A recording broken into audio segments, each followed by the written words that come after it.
Shri George Podippara telephone ലൈനിൽ ചേരുകയാണ്. Shri George Podippara, ഇത് കൃത്യമായ വാർത്തയാണ്. ആഭ്യന്തര തലത്തിൽ കോൺഗ്രസിൽ നടക്കുന്ന ചർച്ചകൾ തന്നെയാണ് ഇത്. കോൺഗ്രസ് എം പിമാർക്ക് ഇപ്പോൾ സംസ്ഥാന രാഷ്ട്രീയത്തിലേക്ക് തിരിച്ചു വരാനാണ് ആഗ്രഹം. അടൂർ പ്രകാശ് ഇക്കാര്യം തള്ളിക്കളഞ്ഞിട്ടുമില്ല. പക്ഷേ ഇത് ഏത് രീതിയിൽ ഇവിടെ സ്വീകരിക്കപ്പെടും? ഇത് ശരിയാണോ ഇങ്ങനെ മത്സരിക്കുന്നത്? ഒറ്റ വാക്കിലത് ശരിയല്ല എന്ന് തന്നെ പറയേണ്ടി വരും. MP പോസ്റ്റ് വരുമ്പോൾ അതിൽ മത്സരിക്കുന്നു, പിന്നീട് നിയമസഭാ തെരഞ്ഞെടുപ്പ് വരുമ്പോൾ MLA ആയിട്ട് വീണ്ടും മത്സരിക്കുന്നു. ഒന്ന്, രാഷ്ട്രീയമായിട്ട് തന്നെ ഇതിനകത്തൊരു ശരികേടുണ്ട്. കാരണം എല്ലായ്പ്പോഴും അവസരങ്ങൾ അവർക്ക് മാത്രമായിട്ട് ചുരുങ്ങി പോകുന്നു. രണ്ട്, പൊതുഖജനാവിൽ നിന്ന് വൻതോതിൽ പണം നഷ്ടപ്പെടുത്തുന്ന, അതായത് ജയിച്ചു കഴിഞ്ഞാൽ പിന്നെ ആ മണ്ഡലത്തിൽ വീണ്ടും തെരഞ്ഞെടുപ്പ് നടത്തണം, കോടാനുകോടികളുടെ നഷ്ടം പൊതുഖജനാവിനുണ്ടാക്കുന്നു. അടിസ്ഥാനപരമായിട്ട് ഇത് പാർട്ടിയുടെ വിശ്വാസ്യത കൂടി നഷ്ടപ്പെടുത്തുമെന്നാണ് ഞാൻ വിചാരിക്കുന്നത്. കാരണം അവരല്ലാതെ മറ്റാരും ജയിക്കാൻ കഴിയുന്ന സ്ഥാനാർത്ഥികൾ ഇല്ലേ എന്നൊരു ചോദ്യം പൊതുജനത്തിന് വരും. അത് ദോഷകരമാണ്. മാത്രമല്ല, രണ്ടാമത്തെ പ്രശ്നം എന്താണെന്ന് വെച്ചാൽ, ഇതിന്റെ പിന്നിൽ എന്തായാലും MLA പോസ്റ്റിനേക്കാൾ വലുതാണ് MP പോസ്റ്റ്. പക്ഷെ അതിനപ്പുറത്ത് താങ്കൾ ആ തുടക്കത്തിൽ സൂചിപ്പിച്ച പോലെ പലരും ഈ MP സ്ഥാനം ഉപേക്ഷിച്ച് വീണ്ടും നിയമസഭയിലേക്ക് മത്സരിക്കുന്നതിന്റെ അടിസ്ഥാന വികാരം എന്ന് പറയുന്നത്, ഒരുപക്ഷെ UDF-ന് ഭൂരിപക്ഷം കിട്ടിയാൽ ഒരു മന്ത്രിക്കുപ്പായം അല്ലെങ്കിൽ മന്ത്രിസ്ഥാനം കിട്ടും. അതാണ് യഥാർത്ഥത്തിൽ അവരെ പ്രചോദിപ്പിക്കുന്ന, അല്ലെങ്കിൽ അവർക്ക് അവരുടെ മനോവികാരത്തിന്റെ അടിസ്ഥാനം. പക്ഷെ ഇത് ഹൈക്കമാൻഡ് എത്രത്തോളം അംഗീകരിക്കും എന്നുള്ള കാര്യത്തിലാണ് സംശയം. ഹൈക്കമാൻഡ് ഒരുപക്ഷെ ഈ MP-മാര് രാജിവെച്ച് ലോക്സഭയിൽ MP-മാരുടെ എണ്ണം കുറയുന്ന, അത് കഴിഞ്ഞിട്ട് വീണ്ടും ആ സീറ്റിൽ തെരഞ്ഞെടുപ്പ് നടന്നാൽ അവിടെ കോൺഗ്രസ് ജയിക്കുമോ അല്ലെങ്കിൽ UDF ജയിക്കുമോ എന്നുള്ള കാര്യത്തിൽ ഹൈക്കമാൻഡിന് ഒരുപക്ഷെ ഉറപ്പുണ്ടാവില്ല. അങ്ങനെ വന്നാൽ ഒരൊറ്റ തീരുമാനം കൊണ്ട് ഹൈക്കമാൻഡിന് ഇതിന് തടയിടാൻ പറ്റും. നിലവിലെ MP-മാരാരും നിയമസഭാ തെരഞ്ഞെടുപ്പിൽ മത്സരിക്കേണ്ടതില്ല എന്ന് ഹൈക്കമാൻഡ് ഒരു തീരുമാനം എടുത്താൽ അതോടുകൂടി ഈ മോഹങ്ങളൊക്കെ കൂമ്പടഞ്ഞു പോകും. പക്ഷെ ഇവിടെ അടൂർ പ്രകാശ് എതിർക്കുന്നില്ല എന്ന് പറഞ്ഞാൽ അടൂർ പ്രകാശിന്റെ ഉള്ളിൽ പോലും ഉള്ള വികാരം ഇതാണ്. നേരത്തെ അടൂർ പ്രകാശ് ആറ്റിങ്ങൽ മണ്ഡലത്തിൽ മത്സരിക്കുമ്പോൾ പൊതുവെ കേരളത്തില് കോൺഗ്രസ് സർക്കിളിനകത്ത് വന്നിരുന്ന ഒരു ചിന്ത, അദ്ദേഹം ആറ്റിങ്ങലിൽ ജയിക്കാൻ വേണ്ടി വളരെ ഗൗരവമായിട്ട് പണിയെടുക്കുന്നില്ല എന്നൊരു രീതിയിലുള്ള കാര്യങ്ങളൊക്കെ പല കോണിൽ നിന്നും വന്നിരുന്നു. അപ്പൊ അദ്ദേഹം തന്നെ കോന്നിയിൽ വീണ്ടും ഒരിക്കൽ കൂടി മത്സരിച്ച് അവിടെ ജയിക്കാമെന്ന് അദ്ദേഹത്തിന് ഉറപ്പുണ്ട്. അങ്ങനെ വന്നാൽ അടുത്ത ഘട്ടത്തിൽ UDF-ന് ഭൂരിപക്ഷം കിട്ടിയാൽ മന്ത്രിസ്ഥാനം ഉറപ്പ്. ഇതായിരുന്നു അദ്ദേഹത്തിന്റെ പോലും മനസ്സിലിരിക്കുന്ന അന്ന് പരസ്യമായ രഹസ്യമാണ്. അതുകൊണ്ട് തന്നെ സ്വാഭാവികമായിട്ടും അദ്ദേഹം ഇങ്ങനെ ഒരു കാര്യം മുന്നോട്ട് വരുമ്പോൾ എതിർക്കാനുള്ള സാധ്യതയില്ല. കാരണം അദ്ദേഹത്തെ കൂടി ഗൗരവമായി ബാധിക്കുന്ന ഒരു വിഷയമാണ്. UDF കൺവീനർ ആണെങ്കിൽ പോലും അദ്ദേഹത്തിന്റെ ഉള്ളിലും ഈ മോഹം ഉണ്ടാകാം. അതുകൊണ്ടാണ് അങ്ങനെ ഒരു സാധ്യത ഉണ്ടെങ്കിൽ അതിനെ ഇപ്പോഴേ വെട്ടിക്കളയേണ്ട ഒരു കാര്യമില്ല. സാധ്യത ഉരുത്തിരിഞ്ഞു വന്നാൽ അത് തനിക്ക് കൂടി ഗുണകരമാവും എന്നുള്ള തോന്നലാകും. പക്ഷെ ജനം ഇതെല്ലാം എത്ര കണ്ട് അംഗീകരിക്കും?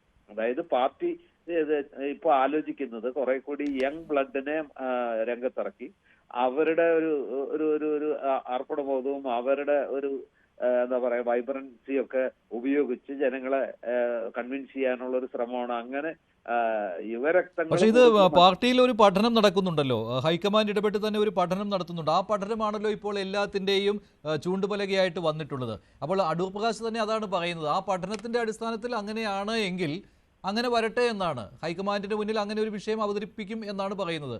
അപ്പോൾ ഹൈക്കമാൻഡ് അവസാനം തീരുമാനമെടുക്കട്ടെ എന്നാണ്. അതിനകത്തൊരു പ്രശ്നമുള്ളതെന്ന് വെച്ചാൽ, ഹൈക്കമാൻഡിനെ സംബന്ധിച്ചിടത്തോളം അവർ പറയുന്ന ഏറ്റവും പ്രധാനപ്പെട്ട ഘടകം വിന്നബിലിറ്റി മാത്രമായിരിക്കണം ഈ തെരഞ്ഞെടുപ്പിൽ സ്ഥാനാർത്ഥി നിർണയത്തിന്റെ മാനദണ്ഡം എന്നാണ് പറഞ്ഞു വെച്ചിരിക്കുന്നത്. വിന്നബിലിറ്റി, മറ്റെല്ലാ ഘടകങ്ങളും അതിന് താഴെ വരുള്ളൂ. എന്തു വന്നാലും ഈ തെരഞ്ഞെടുപ്പിൽ UDF-ന് ഭൂരിപക്ഷം ലഭിക്കണം, കോൺഗ്രസിന് പരമാവധി സീറ്റുകൾ കിട്ടണം. അതിന് ആരാണോ ഏറ്റവും യോഗ്യൻ, അല്ലെങ്കിൽ അവിടെ ആ മണ്ഡലം ജയിക്കാൻ ആരാണോ യോഗ്യൻ, അയാൾക്കായിരിക്കണം സ്ഥാനാർത്ഥിത്വം എന്നാണ് പറയുന്നത്. പക്ഷെ ഇവിടെ ഒരു പ്രശ്നമുള്ളത്, അതായത് നിലവിലുള്ള MP 2-3 മാനദണ്ഡങ്ങൾ ഉണ്ടല്ലോ. DCC പ്രസിഡന്റുമാരായി നിയോഗിക്കപ്പെട്ടവർ മത്സരിക്കാൻ പാടില്ല. അങ്ങനെ DCC പ്രസിഡന്റ് സ്ഥാനത്തേക്ക് നിയോഗിക്കപ്പെട്ടാൽ 3 വർഷത്തേക്ക് അവർ തെരഞ്ഞെടുപ്പ് ഗോതയിൽ ഇറങ്ങാൻ പാടില്ല. MP-മാര് കൂടി മത്സരിക്കാൻ പാടില്ല എന്ന് പറഞ്ഞാൽ സ്വാഭാവികമായിട്ടും വിന്നബിലിറ്റി എന്ന മാനദണ്ഡത്തിൽ വരുമ്പോൾ ഒരുപക്ഷെ അത് നെഗറ്റീവായിട്ട് അല്ലെങ്കിൽ പ്രതികൂലമായിട്ട് ബാധിച്ചേക്കാം. ഇതൊരു പ്രശ്നമാണ്. ഇപ്പൊ ഷാഫി പറമ്പിൽ വടകര MP സ്ഥാനം രാജിവെച്ചാൽ അവിടെയുള്ള ഒരു പ്രശ്നം എന്താ വെച്ചാൽ, ഷാഫി പാലക്കാട് നിന്നാൽ പുഷ്പം പോലെ ജയിക്കും. രാഹുൽ മാങ്കൂട്ടത്തിൽ എന്ത് ചെയ്യപ്പോ? മാത്രമല്ല, ഷാഹുൽ ജയിച്ചു കഴിയുന്ന വടകരയിൽ വീണ്ടും ഒരു മത്സരം വന്നാൽ അവിടെ UDF ജയിക്കും എന്ന് യാതൊരു ഉറപ്പുമില്ല. അപ്പൊ ഇത് വളരെ പ്രായോഗികമായിട്ട് ഒരുപാട് പ്രശ്നങ്ങൾ നേരിടേണ്ടി വരുന്ന ഒരു ഒരു ഒരു കാര്യമാണ്. അതത്ര അനായാസം ഹൈക്കമാൻഡിന് പോലും പരിഹരിക്കാൻ കഴിയില്ല. ഭിന്നബിലിറ്റി ചിലപ്പോൾ ഒന്നോ രണ്ടോ പേർക്ക് ആ ഇളവ് നൽകിയേക്കാം അല്ലേ? അങ്ങനെ താങ്കൾ നിരീക്ഷിക്കുന്നില്ലേ? അതിൽ കൂടുതൽ കിട്ടാൻ യാതൊരു സാധ്യതയില്ല എന്നാണ് ഞാൻ വിചാരിക്കുന്നത്.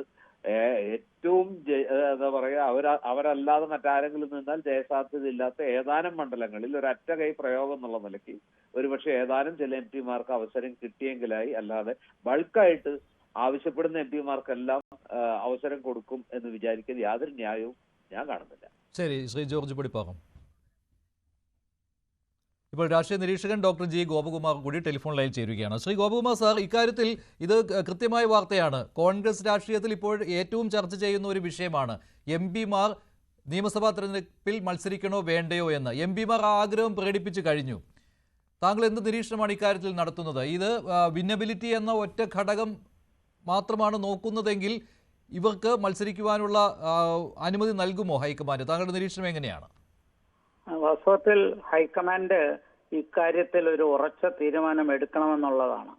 കാരണം പാർലമെന്റിൽ പ്രവർത്തിക്കാൻ ശക്തമായൊരു പ്രതിപക്ഷം വേണ്ട സമയത്ത് മാറി മാറി പാർലമെന്റിലും അസംബ്ലിയിലും ഭാഗ്യപരീക്ഷണം നടത്തുന്ന ആൾക്കാര് അത് കോൺഗ്രസിന്റെ നേതൃത്വത്തിനകത്തുള്ള, പ്രാദേശിക നേതൃത്വത്തിനകത്തുള്ള ഒരു പ്രശ്നം തന്നെയാണ്.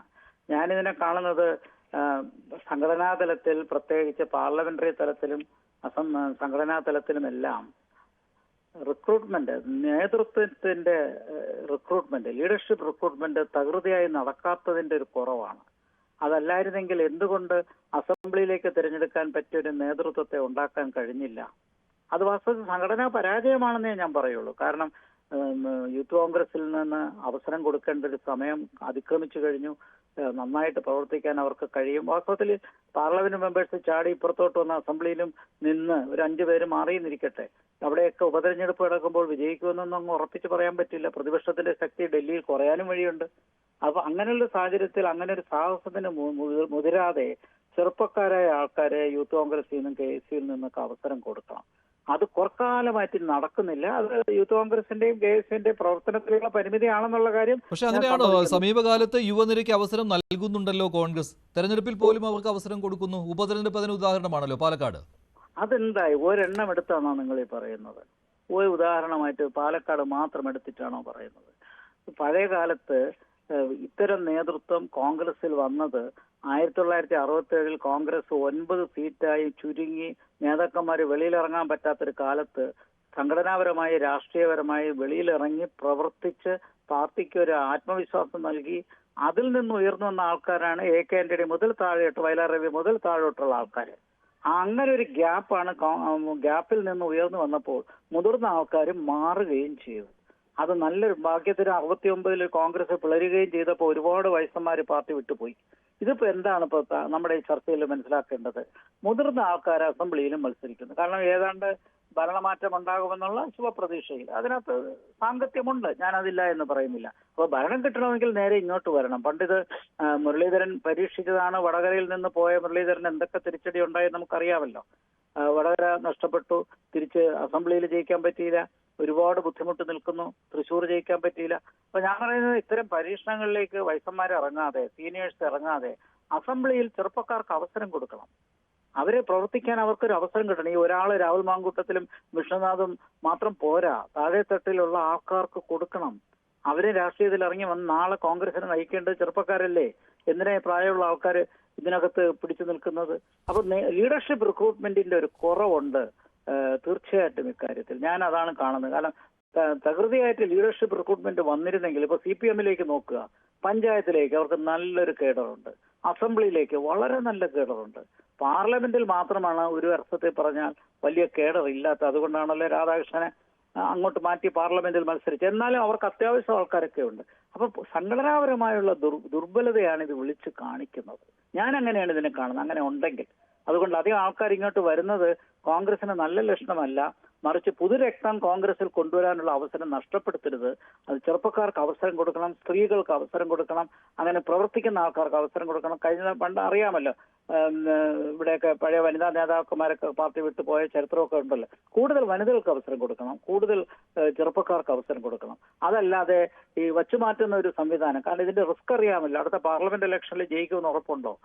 ശരിയാണ്, വലിയ റിസ്ക്കാണ്. വലിയ റിസ്ക് എടുത്തുകൊണ്ട് ഈ നേതാക്കളുടെ ആഗ്രഹം പൂർത്തീകരിക്കാൻ കഴിയുകയുള്ളൂ. പക്ഷേ ഹൈക്കമാൻഡ് അങ്ങനെ ഒരു നീക്കത്തിലേക്ക് പോകുവാനുള്ള സംശയം പോകുമോ എന്ന് സംശയമാണ്. പക്ഷേ ചിലപ്പോൾ അടൂർ പ്രകാശിന്റെ കാര്യത്തിൽ ഒരു ഇളവ് വന്നേക്കാം. എംപിമാർ മത്സരിക്കുകയേ വേണ്ട, അല്ലേ ശ്രീ ഗോപകുമാർ? അങ്ങനെ മത്സരിക്കുകയേ വേണ്ട എന്നൊരു കൃത്യമായിട്ട് മെസ്സേജ് ഹൈക്കമാൻഡ് കൊടുക്കാൻ സാധ്യതയില്ല, അല്ലേ?